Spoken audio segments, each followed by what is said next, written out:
Ještě před půl rokem jsem studovala ekonomku v Praze a zdálo se mi, že nikam nepatřím. A pak se mezi námi objevil Nazir. Věděla jsem hned, že je to chlap mýho života.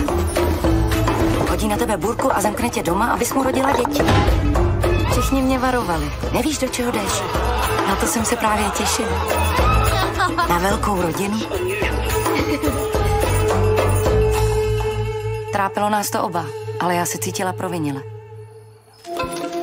فامیل ما همیشه یک فامیل مترقی بوده. من تمام عمر به حیث عکاس در مرکز شهر کار کردم. قابل باور نیست. یا نه کابل است؟ برات کار یافته.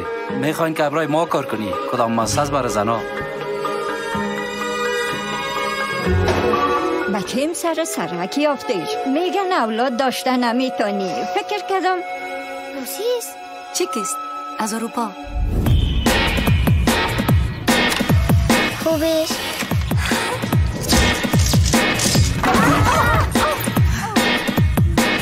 رفیقاتتان است که میبینی.